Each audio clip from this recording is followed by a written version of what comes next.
I have decided to follow Jesus. I have decided to follow Jesus. I have decided to follow Jesus. No turning back, no turning back. The world behind me, the cross before me. The world behind me, the cross before me. The world behind me, the cross before me. No turning back, no turning back. Though none go with me, still I will follow. Though none go with me, still I will follow. Though none go with me, still I will follow. No turning back, no turning back. Will you decide now to follow Jesus? Will you decide now to follow Jesus? Will you decide now to follow Jesus?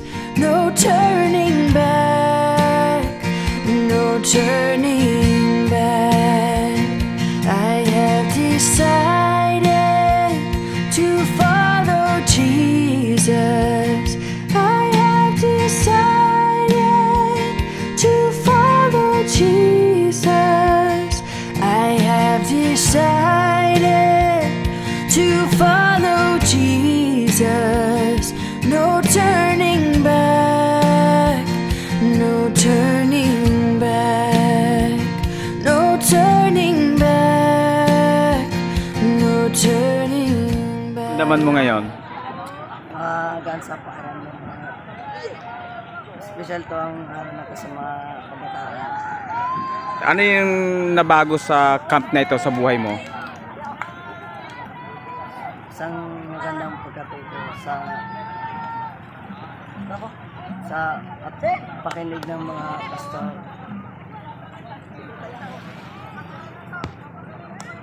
Oh. Ano yung plano mong gawin ngayon pagtapos ng camp na to, maging sa buhay mo, sa pamilya mo, lalo na sa church? Araw-araw nang magsisimba at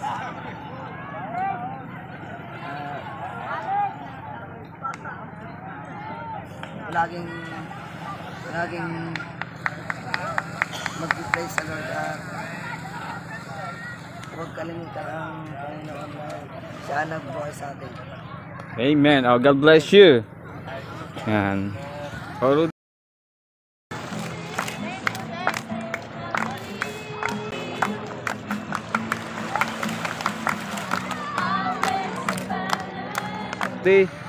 Yeah. Rudy, ano yung ano mo ngayon? Nararamdaman mo ngayon? Masaya. Dahil nakapili ko ng Panginoon. So, ano yung nangyari ngayon sa buhay mo dito after ng camp? Nababawasan na po yung aking kasalanan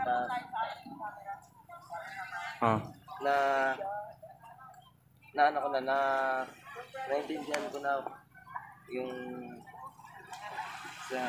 tas Ano pang plano mo ngayon na gawin sa church, sa buhay mo? sa church ko ay tutulong na ako, tas a-attend na ako sa may mga prayer meeting at araw-araw na po ako magsisimba. Okay, thank you so much. Oh, God bless. Ano yung naramdaman mo ngayon? Sa mga naramdaman ko ay napakasaya. Walang kapantay ang ating Panginoong Jesus. Siya na yung gumawa. Ngayon, ano yung mo sa natapos na camp? Ano yung naramdaman mo? Nakanaramdaman ko is napakaganda pala. Nakakala ko wala lang, pero marami ka palang matutunan sa camp na ito. Oh.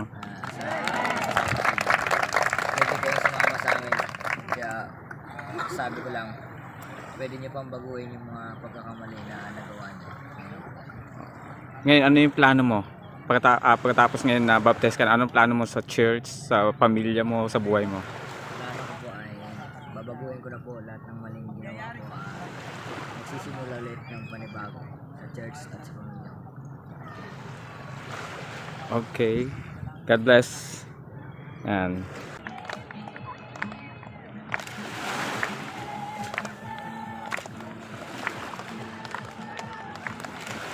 Ay, ako si Brian Lee. May kanina ng Santa Teresa. So, ano yung nangyari dito sa camp? Ano yung naramdaman mo? Siyempre, masaya. Masaya.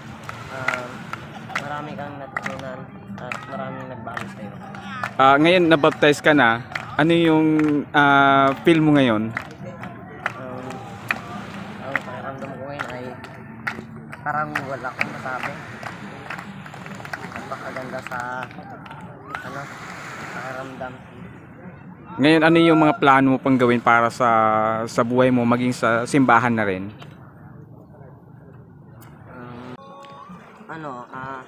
Ating maging parating pananampalataya sa Panginoon. Siyempre, tapos mahalin yung Panginoon, sundin. Ngayon na nabutis mo na ako, siyempre, sana kung tunay na anak ng Diyos. Amen. Ngayon siguro, sabi mo kanina maraming na bago. Tapos ano na yon? Yung nabago na yon, wag nang maibalik sana. Okay. Tsaka paggamit ka na rin sa church. Tandaan mo lagi yung mga bilin doon sa camp. Marami yun doon eh. Kaya paggamit ka sa gawain ng church, maging sa pamilya mo rin gagamitin ka. Okay. Oh, thank you so much. Yan. Sakit lang. Ano yung naramdaman mo ngayon? Masaya. Ngayon, siguro pagkatapos ng camp na to, ano yung mangyari sa buhay mo? Ano yung gagawin mo na ngayon? Oo, sa church na rin.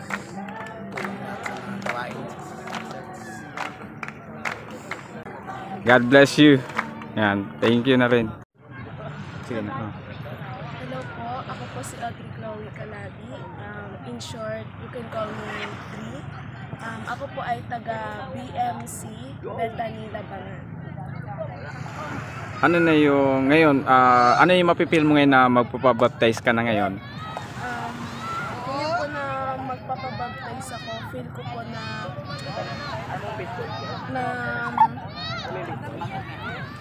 lalo po ako mapapalapit sa Diyos at saka po once na magpapabaptize po ako, sana po sa mga challenges na ibibigay sa akin ng Panginoon is makakaya ko. Kung napagsubo ko man po yung mga dati kong challenges, syempre po kailangan po ngayon lalo ko pa pong patatagan kasi dapat lagi ko lang po tatandaan na ang Diyos ay nandito lang sa tabi ko na para i-guide ako sa mga plano niya para sa buhay. Okay. Yung mga kasama natin ngayon si Alex. Yan. Alex, ano ngayon ang naramdaman mo? Kasi magkano ka na eh. Pabaptize ka na ngayon. Ano yung ano mo? Nararamdaman ko po ngayon is sobrang saya po. Kasi po ngayong magbabaptize na po ako, malalaman ko na po yung kung paano mamuhay bilang isang tunay na Kristiyano po. Masaya, sobrang saya ko rin po kasi tatalikuran ko na yung mga nagawa ko dating mali po. Tapos lahat ng yung mababago ko na, hayaan ko ng si Panginoon na baguhin yung isip ko po sa makabundong mga bagay po. Tsaka po, madami pong mangyayari madami rin pong makaka-affect itong baptism po sa buhay ko po.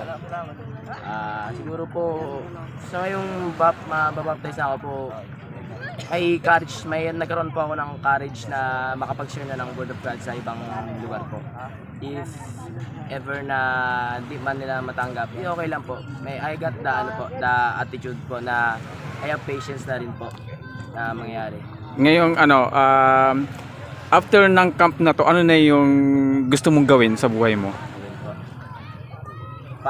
Patatagin na lang po yung relasyon ko sa Diyos po.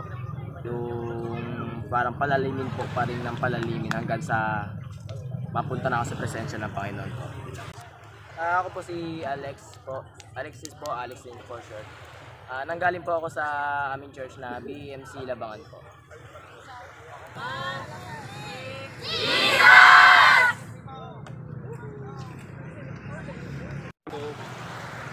Sumunod sa iyo sa magitan ng bautismo. Panginoon Diyos, sa pagkikita po namin sa lugar na ito, dito pa naman, Panginoon, makikita nawa ang kalulakihan ng kanyang kapangyarihan, Panginoon. Amen. Hanggang sa ang bawat isa ay makarating sa bawat Christian na